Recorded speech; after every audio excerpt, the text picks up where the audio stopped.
महराज मलिक के केस की इस समय सुनवाई खत्म हो चुकी है और मैं आपको जानकारी देना चाहूँगा कि महराज मलिक को रिहाई नहीं मिली है, बल्कि इसके बावजूद 29 जनवरी 2026 को नेक्स्ट हेयरिंग है। ये पूरा मामला मैं आपको बताना चाहूँगा, इस खबर को सुनकर जाएं। इसमें पूरी डिटेल्ड रिपोर्ट है जो आपको कहीं और से सुनने को नहीं मिलेगी। आज तकरीबन 1.25 घंटे की बहस रही आफ्टरनून के बाद, आफ्टर ब्रेक के बाद। जो हमने आपको वक्त बताया था 3 बजे का, वही 3:15 के आसपास ये बहस शुरू हुई और 4:30 बजे तक ये बहस लगातार जारी रही। इस बहस के अंदर जो सरकार की तरफ से वकील थे एडवोकेट सुनील सेठी साहब, एडवोकेट सुनील सेठी जी ने मुकम्मल तौर के ऊपर डिटेल्स के अंदर जो है वो हुकूमत सरकार का पूरा रिपोर्ट जो है वो जज साहब के सामने पेश की, ऑनरेबल जज साहब के सामने पेश की। उन्होंने कहा कि साल 2014 से लेकर अभी तक महराज मलिक के अंदर कोई सुधार नहीं आया था। लगातार बैक टू बैक ये इसी तरीके के अटैम्प्ट्स कर रहे थे और सरकार को मजबूर होकर इसे पीएसए के अंडर बुक करना पड़ा, क्योंकि 2014 से लेकर 2000 उन्होंने हवाला दिया, 2014 से लेकर 2026 तक जो है, यानी कि अब तो 25 चल रहा है, अब 26 आने वाला है, साल 2025 तक जो है वो लगातार इनके बिहेवियर में कोई चेंजिंग नहीं आई, कोई बदलाव नहीं आया। वही गुस्सा, उसी तरीके का एक अटैम्प्ट करना, उसी तरीके से जो है वो गुस्से के अंदर रहकर कई सारी चीज़ों को गलत तरीके से प्रिटेंड करना, हुकूमत के ख़िलाफ़ गलत तरीके का प्रोपोगंडा या हुकूमत के ख़िलाफ़ गलत तरीके से जो है वो लोगों के अंदर इंतशार फैलाना, इन सब चीज़ों में कहा कि ये इन्वॉल्व था।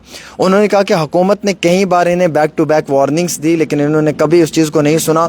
2014 से देखा गया कि इन्होंने बार बार अलग अलग जगहों पे जो है वो प्रोटेस्ट वगैरह तो किए, लेकिन कई सारी जगहों पे लॉ एंड ऑर्डर को जो है वो लॉ एंड ऑर्डर के साथ जो है वो गलत रवैया अख्तियार करने की कोशिश की। उसके बावजूद बताया कि हॉस्पिटल के अंदर से जो सरकारी हॉस्पिटल का सामान है वो निकाल लिया, वो निकालने की कोशिश की। उसके बाद उन्होंने बताया कि जनाब ये जो भी कर रहे थे, इस सब की वजह से जो है वो इलाके के अंदर इंतशार पैदा हो रहा था, लॉ एंड ऑर्डर में प्रॉब्लम आ रही थी और कई बार इन्हें वार्निंग्स दी कि जनाब आप इस चीज़ से संभलने की कोशिश करें, ये चीज़ बिल्कुल ना करें। अब हुकूमत के सामने, ये हुकूमत के लिए यानी कि गवर्नमेंट के लिए, डीसी डोडा के लिए, उन लोगों के लिए केस बड़ा इंपॉर्टेंट था, क्योंकि एक बहुत बड़े लेजिस्लेचर महराज मलिक जो सीनियर हम ये कह सकते हैं कि पॉलिटिशियन भी हैं, जिनकी जर्नी बहुत पुरानी है, एक लंबे अरसे से वो पॉलिटिक्स के साथ जुड़े हुए हैं। अब उन्हें बुक किया है तो किस कारण पे किया है, ये तो हुकूमत ने एक्सप्लेन करना है। इस चीज़ पे तो हुकूमत ने ब्रीफ करके देना है, क्योंकि महराज मलिक के लीगल काउंसिल्स ने ब्रीफ किया। उन्होंने कहा कि जनाब महराज मलिक पे जो एफआईआर लगाई है ये वैलिड नहीं है, ये पीएसए के ग्राउंड डिटेंशन नहीं बनता है। बिजली पानी सड़क के लिए महराज मलिक की लड़ाई रहती थी और बाज़ औक़ात अगर महराज मलिक हॉस्पिटल में कभी जाता था इंस्पेक्शन करने के लिए तो वहाँ पे डॉक्टर्स को यूनिफॉर्म नहीं पहनी होती थी और उस वजह से हॉस्पिटल के अंदर हंगामा हो जाता था और कई बार डॉक्टर्स के साथ वो लड़ पड़ता था कि आप पेशेंट्स का अच्छे तरीके से इलाज नहीं करते हो। तो अवाम की रहबरी करना, अवाम के जनवन मुद्दों पर बात करना कोई जुर्म नहीं है, कोई अपराध नहीं है। अगर ये जुर्म या अपराध है तो फिर महराज मलिक क्या, फिर हर आम इंसान मुजरिम बन जाएगा अगर वो हुकूमत के खिलाफ बात नहीं कर पाएगा। ये लीगल काउंसिल्स ने वहां पे बताया। लेकिन वापस अब सरकार के लोगों ने भी तो बात करनी थी। सरकार में किसने बात करनी थी? सरकार की तरफ से सीनियर एडवोकेट थे, एडवोकेट सुनील सेठी साहब थे, जो हुकूमत को रिप्रेजेंट कर रहे थे, जो डीसी डोडा को रिप्रेजेंट कर रहे थे, जो गवर्नमेंट को रिप्रेजेंट कर रहे थे। उनके साथ जो एडवोकेट जनरल मोनिका कोहली जी थी, जो उन्हें असिस्ट कर रही थी, उन्होंने भी वहाँ पे बात रखी। तो उन्होंने जो वो अपनी एक पूरी फुल किताब लिख कर लाई थी, वो आज 1.25 घंटे के अंदर बिट टू बिट पढ़कर सुनाई और कहा कि जनाब 2014 से इसका यही रवैया रहा, अभी तक भी इसका ऐसा ही रवैया है, इसके बिहेवियर में कोई चेंजिंग नहीं आई, कोई तब्दीली नहीं आई। कई बार इसको सरकार ने वार्न किया, कई बार इसको समझाने की कोशिश की कि आप अपने इस बिहेवियर को चेंज कर लो। इस तरीके से एग्रेसिव रहना, गुस्से में आना, बदतमीज़ी करना, गाली गलौज करना, सरकारी प्रॉपर्टी के अंदर घुस जाना, वहाँ से सामान निकाल लेना, सरकारी मुलाजमों के ऊपर हमला तक कर देना, कभी कभार गुस्से में आके गालियाँ निकाल देना। तो बार बार इसको समझाने की कोशिश की थी, ये नहीं समझता था, ये नहीं सुधरता था। हालांकि 2014 से लेकर अभी तक कई बार इसे जो वो हुकूमत ने कहा कि आप इन चीज़ों में इन्वॉल्व मत हो जाएं। आप एक लेजिस्लेचर हैं तो बतौर एक लेजिस्लेचर की हैसियत से आप अपने फ़राइज़ को अंजाम दें, लेकिन पब्लिक के बीच में इंतशार पैदा करना, लॉ एंड ऑर्डर के लिए प्रॉब्लम क्रिएट कर देना, कहीं पे भी अंदर घुस जाना, वहाँ पे किसी भी ज़ुबान का, किसी भी अल्फाज का इस्तेमाल कर देना, और इतना ही नहीं बल्कि वहाँ पे किसी भी आम इंसान को हरास कर देना। एक औरत की बात आई कि एक डॉक्टर के साथ बदतमीजी की, वो भी बताया। उसके साथ साथ कई सारी चीज़ों को और बताया कि इन सब चीज़ों के अंदर इसकी एक यानी कि ये इन्वॉल्व था। उन सब चीज़ों को देखते हुए हमने इस पर PSA लगाकर इसे बुक किया है और इसीलिए इसे PSA के तहत बुक किया गया है। और ये PSA के तहत बुक करना बहुत ज़रूरी भी था क्योंकि इसे वार्न किया था, इसे बताया था कि आप इन चीज़ों से बाज आ जाएं और जो आपका ये रवैया है आप इसको सुधार करें, आप अपने मैनर्स में थोड़ी सी तब्दीली लाएं, आप अपने मौक़िफ़ जो आपका एजेंडा है वो अगर आपके एतबार से ठीक है, आप उसे अगर प्रोसीड कर रहे हैं अपने तरीके से तो वो एक अलग बात है, लेकिन उसमें भी कहीं ना कहीं तहजीब और अदब के दायरे के अंदर रखकर उस चीज़ को करने की कोशिश करें। लेकिन जब ये नहीं सुधरा, नहीं माना, इसने अपने बिहेवियर में कोई तब्दीली नहीं लाई तो हमें गुस्से में मतलब आकर इसने जो DC डोरा के साथ रवैया अख्तियार किया या फिर बाज़ औक़ात एडमिनिस्ट्रेशन के लोगों के साथ करता था, उन सब चीज़ों को देखकर PSA इस पर लगा दिया है। अब आपको मालूम है चूंकि कुछ दिनों के बाद जो है वो कोर्ट को छुट्टियां पड़ने वाली, तो ये मामला अब 29 जनवरी 2026 पे चला गया, यानी कि अगले महीने के 29 तारीख पे ये मामला पहुंच चुका है। कई सारे सीनियर एडवोकेट्स भी इस मामले में जो है वो अपनी अपनी राय दे रहे हैं। आज एडवोकेट जुल्करनैन चौधरी साहब के साथ जब हमारी बात हुई तो उन्होंने हमें थोड़ी सी ब्रीफिंग्स दी और जुल्करनैन चौधरी साहब हमारे साथ इस समय फ़ोन कॉल पर भी हैं। सर, क्या आप हमें सुन रहे हैं? जुल्करनैन साहब, आप बताएं, आपको इस समय तकरीबन 4-5 हज़ार लोग लाइव देख रहे हैं। आप बताएं, आज थोड़ा सा टू द पॉइंट बताएं कि महराज मलिक साहब की नेक्स्ट हेयरिंग कब है और महराज मलिक साहब के लिए जो गवर्नमेंट के यानी कि काउंसिल थे उन्होंने क्या कहा है? देखिए, आज महराज मलिक जी का केस लगभग 1.25 घंटा चला है जी। ये आफ्टर हॉफ में था, यानी कि पहले ब्रेक से पहले कुछ और केसेस चल रहे थे तो आफ्टर ब्रेक इसके केस को उठाया गया जी। और आज चूंकि तमाम लोग आपके जानते हैं कि महराज मलिक की तरफ से हम ऑलरेडी बहस कर चुके हैं, हमने अपना आर्गुमेंट कंक्लूड किया हुआ है, तो आज गवर्नमेंट की बारी थी, उन्होंने बहस करनी थी।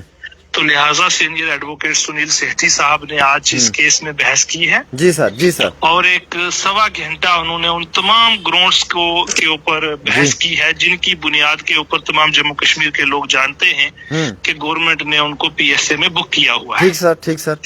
और बहुत ही जोरदार बहस सेठी साहब ने आज की है जो कि मुकम्मल नहीं हो पाई, कंक्लूड नहीं हो पाई। तो लिहाजा अब कोर्ट में छुट्टियां पड़ने जा रही हैं। सिर्फ हमारे पास Monday and Tuesday are working only और उसके बाद छुट्टियां पड़ जाएंगी। यहाँ पर जनवरी के पूरे महीने 29 जनवरी को कोर्ट दोबारा ओपन हो रहा है। 29 जनवरी 2026 में हाँ, कोर्ट ओपन होने जा रहा है। उसी दिन 29 जनवरी जिस दिन कोर्ट खुलेगी उसी दिन महराज मलिक के केस को दोबारा से फिक्स किया गया है, जिसमें फर्दर बहस जो है अभी सरकार की तरफ से सुनील सेठी साहब करेंगे और उसके बाद ये केस कंक्लूडिंग स्टेज पर पहुंचेगा। सर, जैसे कि सरकार ने अपना कोई मौकफ तो रखा होगा कि महराज पे क्यों PSA लगा, कारण क्या है? क्या इनका बिहेवियर उसका एक कारण बन सकता है? क्या चीजें, थोड़ा सा वो आप बताएं प्लीज। देखिए, मोटे तौर के ऊपर उन्होंने उन्हीं चीजों के ऊपर जोर डाला है सेठी साहब ने जिनकी बुनियाद के ऊपर महराज मलिक को डिटेंशन में बुक किया हुआ है। वही 18 FIR और वो जो DD रिपोर्ट्स हैं उन्हीं के ऊपर जोर डाला गया है। और उसके अलावा बाकी ग्राउंड्स ऑफ डिटेंशन है जिसमें हम रिप्रेजेंटेशन की बात करते हैं, जिसमें हम पूरा मटेरियल सप्लाई नहीं किया गया उसके ऊपर बात करते हैं। फिर वो सेठी साहब जो हैं गवर्नमेंट की तरफ से उसकी वीडियोस के ऊपर रिलाइड हैं। तो उन तमाम चीजों के ऊपर बिट बाय बिट बड़े जोरदार। क्या सर इसमें बिहेवियर का भी एक रोल हो सकता है जनाब जुल्करनैन चौधरी साहब? देखिए, वो ये कह रहे हैं कि भाई देखिए 2014 में पर्चे लगना शुरू हो गए थे, ठीक सर, और 25 तक ये FIR जो है इन पर लगातार लगते रहे। तो लिहाजा जो हमारे पास ऑर्डिनरी लॉ है जिसको हम FIR कहते हैं, इनकी बुनियाद के ऊपर प्रिवेंट नहीं हुआ, कुछ चेंजिंग नहीं आई उनके बिहेवियर में। तो लिहाजा अब ये मजबूरी बन गई थी सरकार की कि एक सिटिंग लेजिस्लेचर चाहे क्यों ना हो लेकिन उनको PSA में बुक किया जाए। तो मोटे तौर के ऊपर इन तमाम चीजों के ऊपर उन्होंने आई रोशनी डाली, बहस की। बहुत बहुत शुक्रिया सर आपका बात करने के लिए sir, thank you so much, thank you ji. हमारे साथ एडवोकेट जुल्करनैन चौधरी साहब थे, जो मैंने आपको बताया पहले भी कि बिहेवियर के ऊपर उन्होंने ज़्यादा फोकस किया है। सामने सरकार ने, हुकूमत ने, मैं सभी अपने नेताओं को एक बात कहना चाहूँगा, आप काम करें, दबाकर काम करें, हम आपके साथ हैं, आवाम के लिए काम करें। गुस्सा आना, बिहेवियर को चेंज करना बड़े ज़रूरी है। यहाँ से मुझे भी ये सबक मिलता है कि मुझे भी ज़्यादा गुस्से में नहीं आना चाहिए, मुझे भी बात जो है वो सोच समझ के करनी चाहिए। मैं भी कभी कभी गुस्से में आकर बहुत कुछ बोल देता हूँ, बाद में वो भी मेरे लिए मुसीबत बन जाता है, फिर मुझे भी चक्कर काटने पड़ते हैं। गुस्सा इंसान को मार देता है और गुस्सा इंसान को डुबा देता है। गुस्सा इंसान के कैरियर को ख़त्म और बर्बाद कर देता है। बिहेवियर इंसान का ठीक होना चाहिए। महराज साहब कहीं पे नहीं फंसते हैं जब तक वकील साहब का कहना है। देखिए मैं इनकी बात कर रहा हूँ, मुझे तो मालूम नहीं है, जो मुझसे उन्होंने बात की वही मैं आपको बता रहा हूँ। वो कहीं पे नहीं फंसते हैं, कई सारी चीज़ों पे नहीं, लेकिन वो सिर्फ एक चीज़ पे ही फंस जाते हैं बार बार कि 2014 से उन पे पर्चे लगना शुरू हुए और 2025 तक कंटिन्यूसली एफआईआर लग रहे थे और उनके बिहेवियर में कोई चेंजिंग नहीं आई। जैसा डे 1 में था, डे 2 में भी वही, डे 3 में, डे 4 में भी और डे 100 तक वही उनका बिहेवियर रहा, वही गुस्सा, उसी तरीके की बात करना, उसी तरीके से वो चीज़ों को पब्लिक डोमेन में रखना। तो कहीं ना कहीं वो महराज साहब के लिए एक मुसीबत बन गई है। इंसान की ज़ुबान जो है ना, मतलब कमान से तीर निकला हुआ, लोड कर नहीं आता, और ज़ुबान से अल्फाज निकला हुआ, लोड कर नहीं आता। ये मैंने बहुत करीब से देखा। एक अल्फाज आपके कैरियर को, मुस्तकबिल को ख़त्म कर सकता है। मेरी अपने नौजवानों से गुजारिश है, काम करें, अच्छा करें, साफ़ और शफाफ करें। हम आपके साथ हैं, अल्लाह आपके काम में बरकत करें। सभी मेरे दोस्त जो देख रहे हैं, सुन रहे हैं, जो एक्टिविज़म कर रहे हैं या जो हमारे आगे फ्यूचर के पॉलिटिशियन हैं, लेकिन गुस्सा ना करें। गुस्सा इंसान को डुबा देता है, गुस्सा इंसान को मरा देता है और गुस्सा ही इंसान की तकदीर और मुकद्दर को बदल देता है। तो लिहाजा गुस्से पे सब्र रखें। देखिए आज उन्होंने सरकार को पूछा कि जनाब आपने PSA क्यों लगाया, क्यों इस पे PSA लगाया, ये तो एक MLA है, लोगों की बात करता है। तो उन्होंने एक ही बात रखी कि जनाब 2014 से लेकर 2025 तक इस पे एफआईआर लग रहे हैं। इसने अपने बिहेवियर को चेंज नहीं किया। इसका जो बिहेवियर था वैसे का वैसा आज भी है जैसे ये पहले था।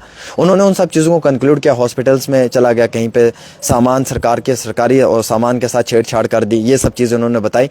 तो महराज मलिक आज भी बाहर नहीं आए। अभी 29 जनवरी तक वेट करना पड़ेगा, यानी कि अगले महीने के एंडिंग तक। उसके बाद 29 को फिर से जिस दिन कोर्ट खुलेगा उसी दिन इस मामले की शुरुआत होगी, उस दिन सुना जाएगा। उसके बाद नेक्स्ट हियरिंग भी हो सकती है, मतलब फरवरी तक ये बात जा सकती है और उसके बाद कहीं ना कहीं कोई फैसला सामने आ सकता है।